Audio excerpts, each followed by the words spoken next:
काही माणसं फक्त घर सजवत नाहीत, त्या घरात राहणाऱ्या माणसांच्या स्वप्नांना आकार देतात. पण प्रश्न असा आहे की सुंदर घर म्हणजे नक्की काय? आपण हजारो सुंदर घरांचे फोटो बघतो. पिंट्रेस्ट, इंस्टाग्राम, AI वर पाहिलेले अनेक डिझाईन्स पाहून अनेक जण तसं घर बांधायला जातात, पण काही ना काही कारणाने ते घर अपूर्ण राहतं. आणि म्हणूनच या इंटेरियर डिझाईन मध्ये होणाऱ्या छोट्या छोट्या चुका टाळण्यासाठी किंवा लहान जागेत घर मोठं आणि सुंदर कसं दिसेल याचं मार्गदर्शन करण्यासाठी आज आपल्या सोबत आलेल्या आहेत गोल्डन रे इंटेरियर्सच्या संस्थापिका आदरणीय जयश्रीताई मंगळूरकर. जयश्रीताई, तुमचं तिची सफरमध्ये खूप मनापासून स्वागत. धन्यवाद. आपण प्रश्नांनाच लगेच सुरुवात करूया. हो. जयश्रीताई, सगळ्यात पहिला प्रश्न की इंटेरियर डिझायनर म्हणून तुम्हाला ओळखलं जातं, पण हा सगळा प्रवास कुठून सुरू झाला? हा प्रवास म्हणजे बेसिकली मी पोस्ट ग्रॅज्युएशन केले आणि CA इंटर पण केले. लग्नानंतर मग मला जॉब करावा लागला, पण करावा लागला म्हणण्यापेक्षा मला जॉब ऑफर छान आली, होल्डिंग पोझिशन होती, म्हणून मी जॉब केला. त्यानंतर माझ्या एका भावाचं त्यांनी घर घेतलं, त्याचं इंटेरियर करायचं होतं. मग आम्ही दोघांनी मिळून ते केलं आणि मी खूप त्याला सजेशन इतकी छान दिली की ते इतकं छान झालं, लोकांनी खूप खूप कौतुक केलं. मग मला असं वाटायला लागलं आपण हा जॉब का करतो, तर तेच करू. मग मिस्टर म्हणाले, अरे तुला इतकी आवड आहे, इतकं छान केलंयस, तर तू त्याच्यातच करिअर कर." मग मी याचा इंटेरियरचं डिग्री घेतली आणि मग 2006 साली मी घेतली आणि 2009 साली मी काम चालू केलं. जसं मिळेल तर, फार सिरियस नव्हते, पण चालू केलं. मग त्याच्यानंतर माझ्या एका मैत्रिणीबरोबर, जी माझ्याबरोबर शिकली होती, डिग्री घेतली होती, तर तिच्याबरोबर मग मी पार्टनरशिपमध्ये चालू केलं. आणि नंतर मग 2014मध्ये मी माझी फर्म स्थापन केली, गोल्डन रे इंटेरियर्स म्हणून. आणि मग तर मी मागं वळून पाहिलंच नाही, खूप छान झालं. आणि मध्ये मध्ये हेल्थ प्रॉब्लेम आले, पण तरी मी थांबले नाही, कारण माझं हे पॅशनच बनले आता, की आलं काम तर मी काही झालं तरी करते.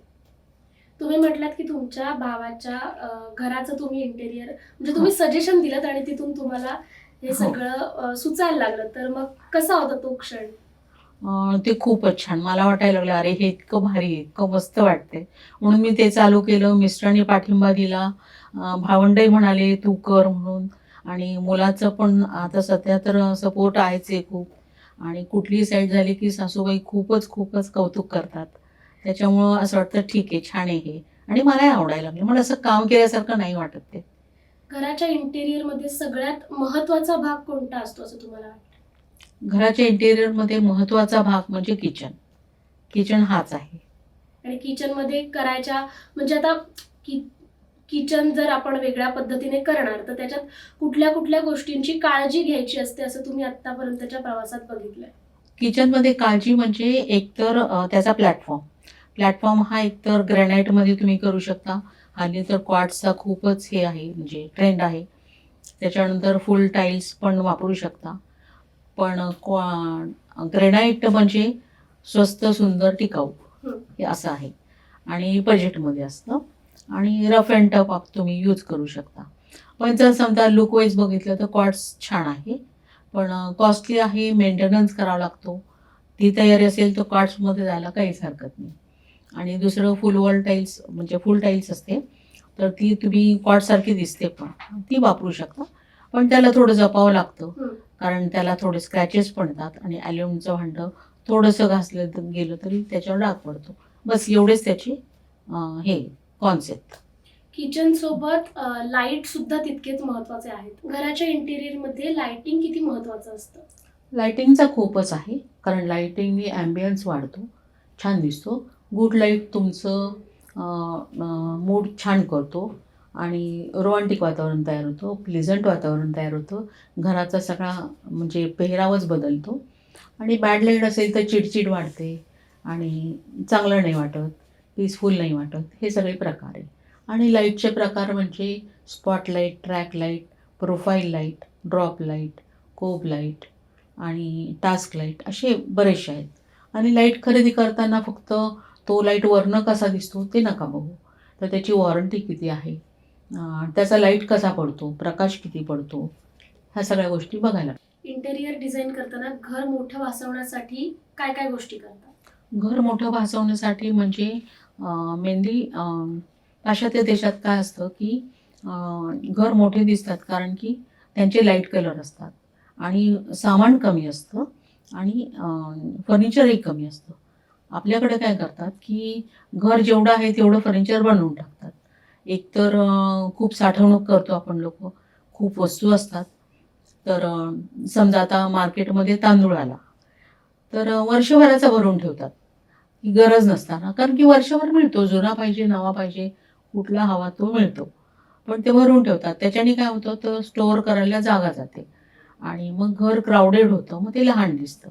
दुसरी गोष्ट म्हणजे आपली वस्तूबरोबर इमोशनल अटॅचमेंट असते, की आपल्याला लागत नसेल, तरी आपण काय करतो, ती ठेवतो, टाकून देत नाही आणि मग ती वस्तू ठेवण्यासाठी अजून एक कपाट बनवतो. मग त्याच्यामुळं वस्तूंनी क्राउडेड होतंच, फर्निचरनेही क्राउडेड होतं. प्लस काय करतात, की Pinterestवरनं बघून सोफा आणतात किंवा डायनिंग टेबल आणतात. तर ते फार मोठं-मोठं असतं आणि आपलं घर त्या मानाने लहान असतं.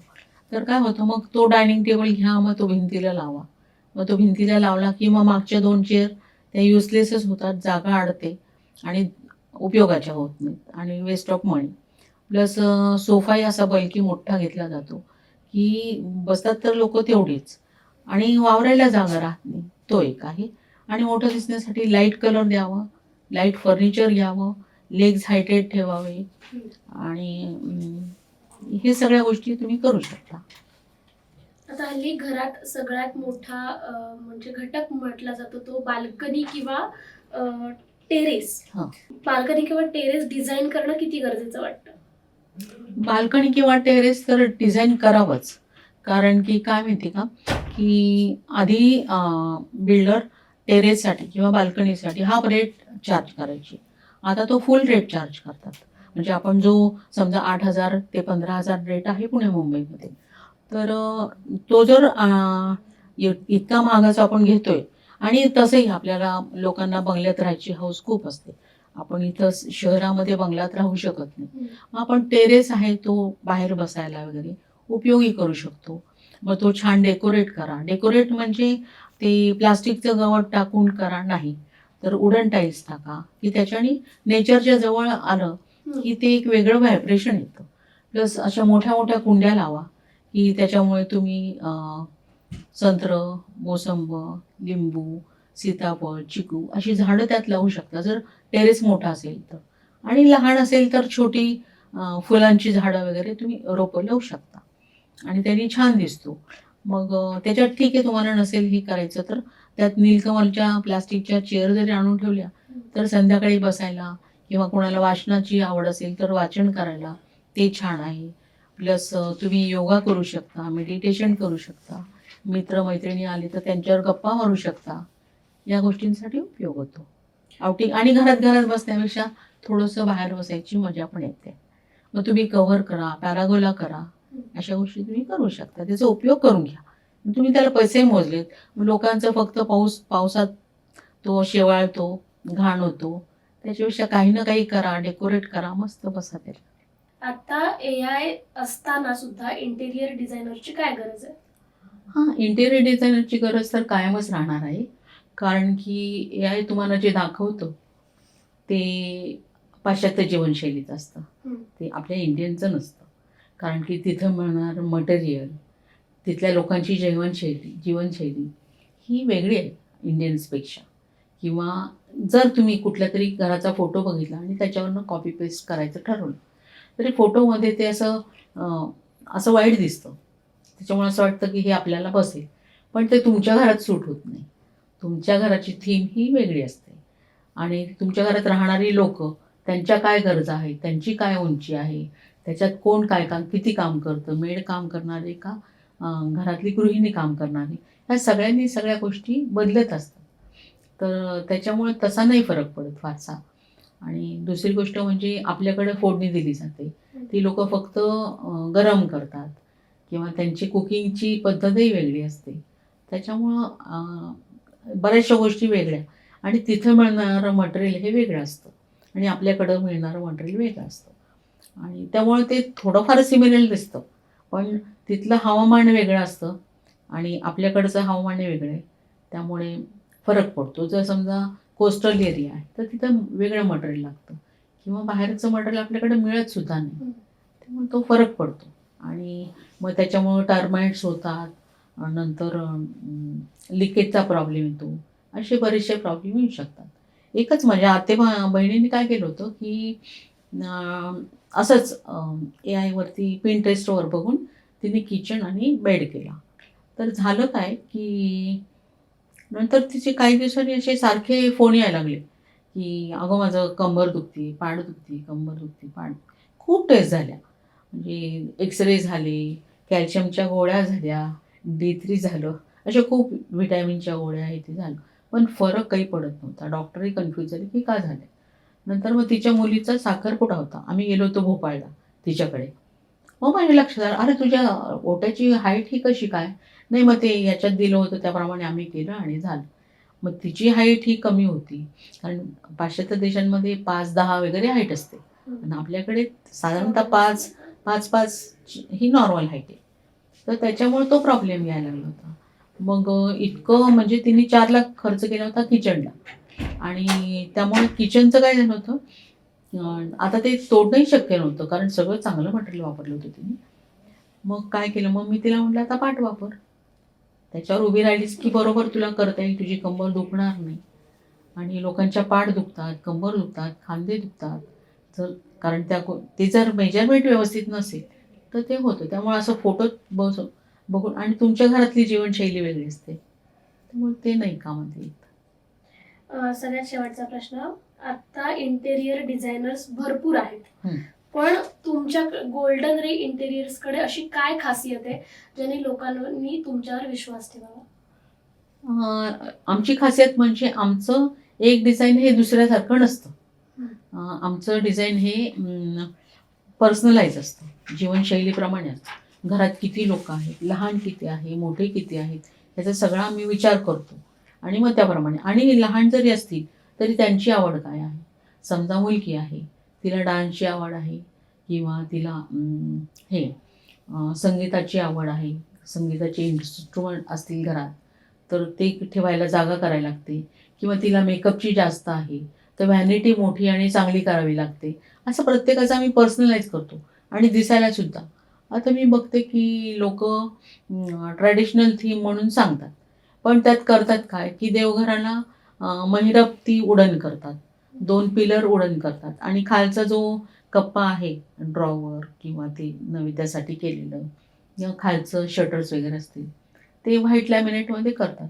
मग ते पॅची आणि असं जोड दिल्यासारखं वाटतं, ते नाही वाटत. ट्रॅडिशनल पण नाही वाटत आणि हे पण नाही. आणि ते कॉम्बिनेशन काही मग करायचं तर सगळं ट्रॅडिशनल व्यवस्थित करा, की साऊथ इंडियन मंदिरं कशी असतात तसं काहीतरी दिसलं पाहिजे असं. थोडक्यात तुम्ही क्लायंट्सला समजून घेऊन त्यांच्या ज्या अपेक्षा आहेत त्या हो. बघून मगच हो. त्यांना आणि कसं असतं, मी पण बघते की काही घरांमध्ये ते आता हल्ली ट्रेंड आलाय की कपाटावरती असा हाफ सर्कल करायचा आणि त्याच्यात एक वॉलपेपर चिटकवायचा.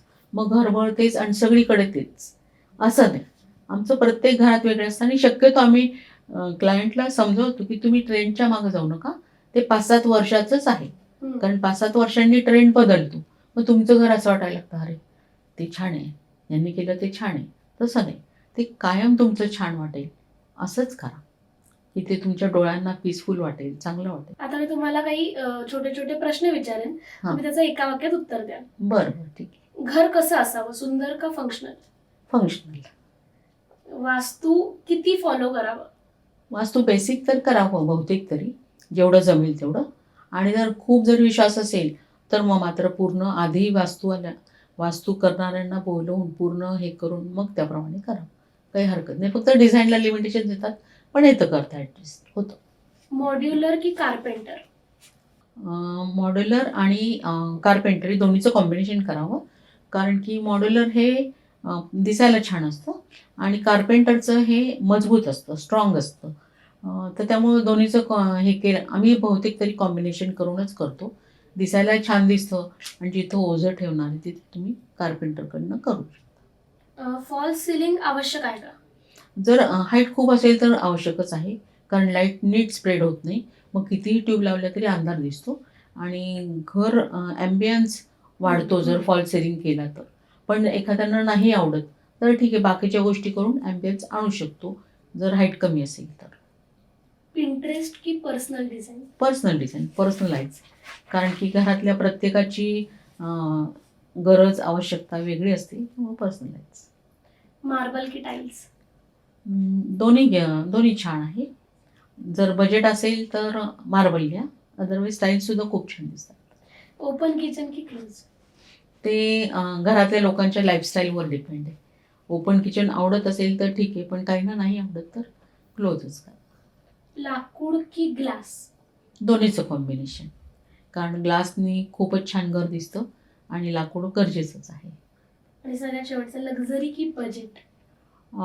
बजेट असेल तरी लक्झरी दाखवता येते. आपण त्याचा इफेक्ट आणू शकतो लक्झरीज, आणि लक्झरी असेल तर छानच. खूपच छान उत्तरं दिलीत तुम्ही. Okay, thank you. आता तुमचं जे इंटेरियर डिझायनिंगचा जो व्यवसाय आहे तो पॅन इंडिया आहे का एका रिजन पुरता आहे? पॅन इंडिया आहे. आणि त्याच्याशी कॉन्टॅक्ट कसा करू शकतो? माझा मोबाईल नंबर आहे 9372036177. ताई, तुमच्याशी गप्पा मारून खूपच छान वाटलं. मलाही खूप छान वाटलं. तुमचा हा प्रवास अनेक महिलांसाठी नक्की प्रेरणादायी ठरेल. तुम्ही आमच्या तिची सफर या भागात सहभागी झाल्याबद्दल खूप खूप धन्यवाद. पाहायला विसरू नका सिद्धांत आर्ट्स मीडिया प्रस्तुत तिची सफर, खास स्त्रीचा सुंदर प्रवास.